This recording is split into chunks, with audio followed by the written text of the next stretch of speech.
Have you ever cared about somebody, like really, really cared about them, but still somehow you feel like you just keep messing it up somehow? Like you are trying, you are giving it 110%, but things still get missed, things get misunderstood, or taken in the wrong way completely. And then you're sitting there thinking, why is this so much harder than it should be? If you have ADHD, there's a reason for this. So let's talk about it. This is Wild Focus.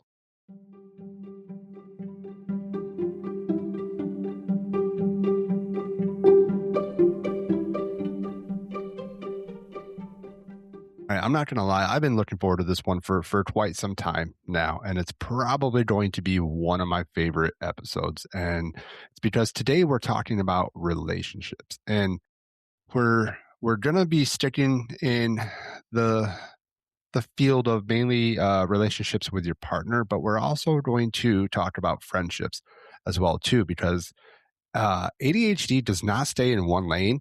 It shows up in how you communicate, how you connect with people, and sometimes it shows up in ways that you may not even realize it. Let's start with the science behind this because ADHD is not just about being distracted. It's not about those squirrel moments. It's a real difference in how your brain manages things. It's your executive function, basically your brain's management system, if you will. And what that system does, and when it actually works differently, it affects relationships. Research actually shows that adults with ADHD are more likely to experience miscommunication, conflict, and frustrations within relationships. And it's not because they don't care, it's because their brain just processes things differently. One of those biggest pieces is dopamine. In a neurotypical brain, doing something helpful like just like doing the dishes or remembering anniversaries, stuff like that, that gives a small sense of reward, that feeling of like, man, that felt good, and I know the other person appreciated that as well. But for an ADHD brain, sometimes that reward just isn't there. So the brain just doesn't tag it as important, and which means that you forget. Again, not because you don't care, but because your brain just did not hold on to it. And this can show up in several ways throughout a relationship. That's when it comes to like impulse control. So it's like saying things before filtering them, memory, things just are instantly forgotten. And all that can add up. But I know that we can't talk about relationships without first talking about friendships. And it's because honestly, this is where that ADHD dopamine cycle can really create very painful habits for us. Now, let me ask you, have you ever been on a high? Like you're feeling great, you're talking to a friend, and you start making those massive plans. You're definitely going to take that hiking trip this weekend. You're definitely going to go and play golf. You're 100% going to grab dinner on Tuesday. In that moment, the dopamine is peaking. You are at an all-time high. You are all fucking in. But then Tuesday rolls around, that dopamine surge, poof, gone. It's been replaced by what experts have called the dopamine drop. And now the thought of getting dressed, driving across town, putting all the golf clubs in the back, engaging in small talk at dinner, it feels like you're trying to climb Mount Everest in fucking flip flops. It's not happening. Now, this leads to a few habits that can really hurt our friendships. The last minute cancellation. Come on. If you're listening to this and you have ADHD, you know exactly what I'm talking about when it comes to cancellations. It's not that you don't like your friends anymore. Your brain is just extremely understimulated and you're physically exhausted by the idea of performing socially. Then there's the out of sight, out of mind. And this is a big struggle because if a friend is not physically there by us constantly, or they're not popping up in notifications, our brain just forgets to maintain that connection. We can go a week, a month, 6 months before we even think about reaching out to them. And again, it's not that we don't care. It's not that we're even not, we're still thinking about that person, but that internal reminder to actually reach out just never fired off. And then there's what's called the collector of new favorite people. This is for us with ADHD. This is like getting a new hobby. It's where you buy all the gear and you hyper focus on it for a while. We do this with friends too. So if we make a new friend, we text them constantly for about 3 weeks, and again, poof, the novelty wears off, and we accidentally ghost them for the next 3 weeks. And I can tell you, and this is going to be no shock to any of my friends listening to this, but definitely done the last minute cancellation. I get in those modes where I'm on a high, something's feeling great in the moment, and we make plans, and we are like, we're locked in, and then it comes around, and we just can't think to bring ourselves to it. So there's a cancellation. And I'll say there are definitely times where we throw in an excuse, right? I can't do it. My dog's sick. I don't know. Think of it. I know if you're listening to this, you have probably done this as well too. Actually, be kind of funny if you don't mind. If you are listening to this, put in, and you follow me on social media. Put in in the comment section. What have been some of your excuses of why you have canceled that aren't obviously true? Like, I just want to hear them. I'm curious. And again, we do this not because we don't care about our friends. Just sometimes we just can't physically bring ourselves to follow through on that. And the only way here, and it's the only way that we can actually fix this in any relationship, is just have that open communication.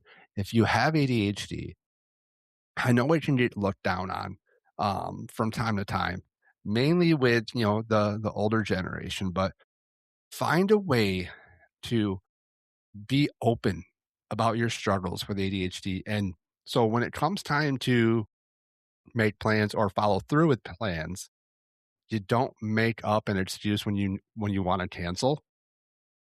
At that point, hopefully they can understand why our brains work this way.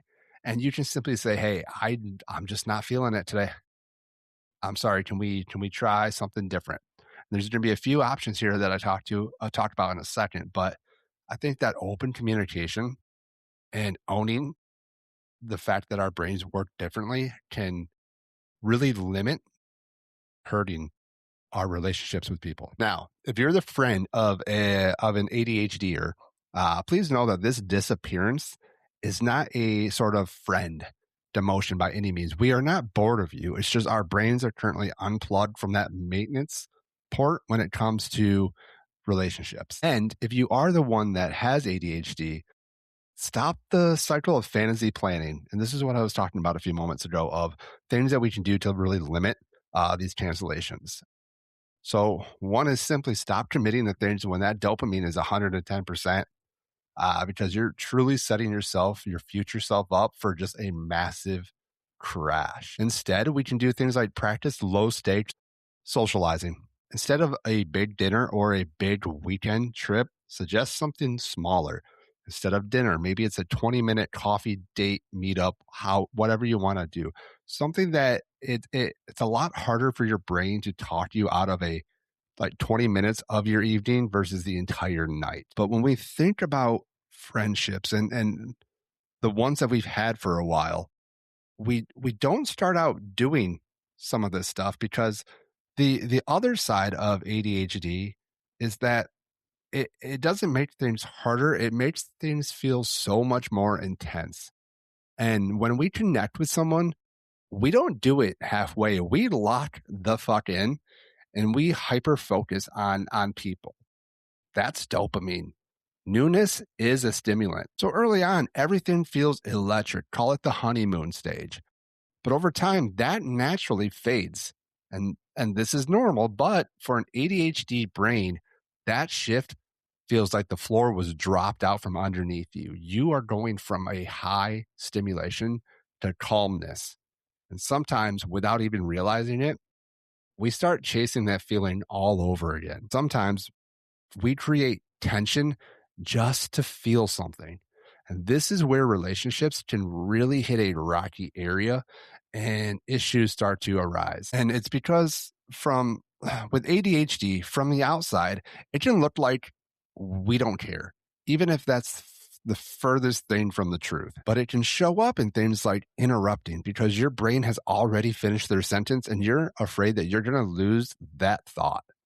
It can show up like zoning out. Even if we're looking right at you, it's because our brain just went somewhere else completely. And we're probably thinking about something completely random mid conversation. For me, I know it shows up in ways that I find are hilarious, but the person I'm talking to may or may not think it's funny. For example, if you are talking to me and within your sentence, you say something that is a lyric in a song, I'm going to finish that song lyric probably through the entire rest of the song. And when I'm done, I will look back and either see that the person is giving me that laugh of, yeah, awesome, which we all know means fuck off. I guess I'm not that important to you. Or they have the just transparent look of, cool, glad this conversation means something to you. Which sucks. But then, I mean, once in a while you get the other ones that will either like join in and laugh and you're like, hey, ADHD brother, what's up? Or they just truly understand you and are like, yeah, love that song.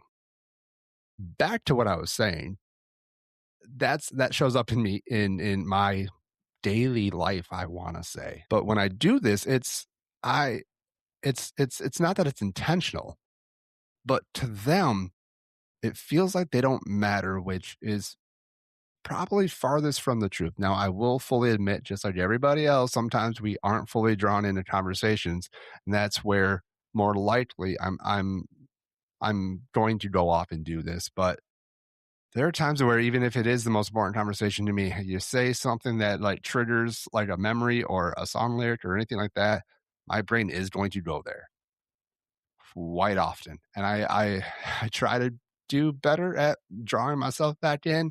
But again, depending on the song, man, you might get a whole show. So just sit back and enjoy, I guess. But this gap is where like a lot of frustration can truly build in relationships. And now I want to talk about something that hits just as hard as this, and that's RSD. And that means rejection sensitive dysphoria. And if you have felt this, you know exactly what I'm talking about. Your emotional response is turned all the way freaking up. Something small like, hey, you left the lights on, or hey, you left the garage door open. Man, that can really feel like you're failing and or even worse, just you're not enough. And your brain reacts fast to those moments before logic can even catch up. For me, I can identify when this hits when there's been several times, more than what I would like to admit, but where I have placed a pickup order and I do it from multiple people. And sometimes either their order will get messed up because of me forgetting to say what that specific thing was that they wanted or did not want, or the restaurant or whatever they did it, they messed it up somehow. But when I get back and if their order is wrong, I feel like a wave of disappointment just crushes me. And every time their response is like, hey, it's not that big of a deal, but for me it is, and I've let that ruin my day several times, and where I just feel like, man, I can't get anything right. And it's just like, God damn it, we have ketchup at home. It's not that heavy. But for some reason it is. And I have done better of catching myself before, but there's still times where it can get me down for much longer than what it truly should. But in those moments, you either get defensive or you shut down, and neither one of those helps, and it's not a great look in the moment too, depending on how you're portraying how you're feeling. So it's important to identify those, and even if you slip just a little bit, it's fine. Have that communication and take a beat and get back to get back to normal, get back to calm. For this next part, I wanna get into something that's a little bit uncomfortable, and that's ADHD and infidelity in relationships. We have to talk about why some of us stray, and whether it's a physical infidelity or those in our heads harmless, long winded conversations with people that are not our partners. Now, research has shown that adults with ADHD are 3 times more likely to report a history of infidelity compared to those without ADHD. But if we're being honest, it's not usually because we're assholes. There's definitely cases where we are, but it it's not always that we're bad people. It's not that we don't love our partners. It's just it's often what experts have called the dopamine seeking trap. And if you've listened to previous episodes of the show, I've said that our brains are starving for dopamine. Well, nothing, and I mean nothing, provides that bigger hit of dopamine than a new connection with somebody. Think about it. The chase, the giddy rush when your phone pings and it's a new message from somebody. Actually, let's be honest, when your phone vibrates, because you're probably trying to hide the fact that you're talking to somebody new, that dopamine and adrenaline hitting your system feels like a stimulant. And then we can do what's called like a fantasy. It's our brains are world class at hyper focusing on new. We can spend hours fantasizing about what this other person is like, and then losing sight of our real world relationships that are right there in front of us.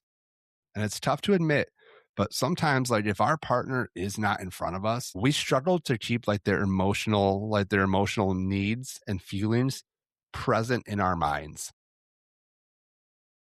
It's not to say that they don't exist. It's just the now is so much louder than the then. But I want to say, if you've been here or if you're here right now, I'm not giving you an excuse.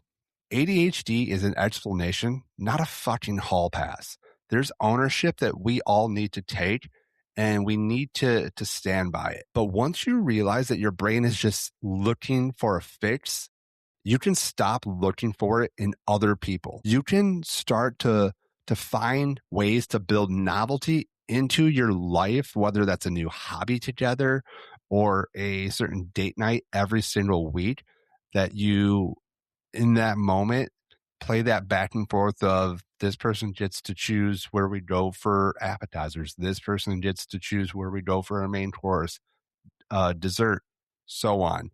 It's the guessing game, the new each time can really return that novelty and that dopamine back to our current and present relationships. Then there's just the pure honesty of it. It's just telling your partner when you're feeling understimulated so you can work together to figure out what you need to regain that feeling again. Understanding the dopamine seeking trap is the only way that you can make sure that you stay out of it. So what do we do with all of this? We don't fix it perfectly, but we build around it. So if we think about the memory part of this, if it's not written down, it does not exist. So we can share calendars with our partners, with our friends. We can share reminders. We can build systems together around communication that can help us really bridge these gaps and make sure that we don't put our relationships in a even more rocky area than what it could already be in, or we can prevent it before we even get to that point. Make sure to find time to wind down. Like when you get home, give yourself some space. If there's not enough time from your commute home from work, then when you get there, tell your partner, I just need 5 minutes to reset, because that transition, it truly matters to us. We need that transition time to reset. And this can be after work. It could be when you're waking up. It could be as you're trying to fall asleep. Transitions tend to be a little bit harder with people that have ADHD. So being vocal about what you need in those moments can really help prevent future issues. And everybody needs a safe word. I mean, not Yes, I guess everybody, yes, please have a safe word if you need it. But what I'm talking about is a safe word for overstimulation. It's something that um, you need in times where your brain is just fucking done. There's no more left to give. There's too much noise, too much interaction. And having a way to say, I just need a minute, it can really help prevent bigger problems. But one of the last things I want to say is during this process, you're going to fuck it up a little bit. And that's real. You're gonna forget something. But what matters is how fast you own it, how you communicate it, and how you adjust next time. That is what builds trust within relationships. ADHD isn't just a struggle, it can also bring something different. It can bring energy, passion, creativity. We're the ones who plan random trips. We're the ones that come up with an unexpected idea. And we're the ones that show love in ways that people freaking remember. Because when we love with a lot of intensity. So if relationships have felt harder or confusing or even inconsistent, you're not alone. And you're definitely not broken. Your brain is just working in a way that it's a little bit different. It needs a different manual than most. So learn the manual, build the systems, know the traps, and keep fucking showing up because your brain is not broken. It's just, it works different. So learn it and use it. And let's do this together. This is Wild Focus.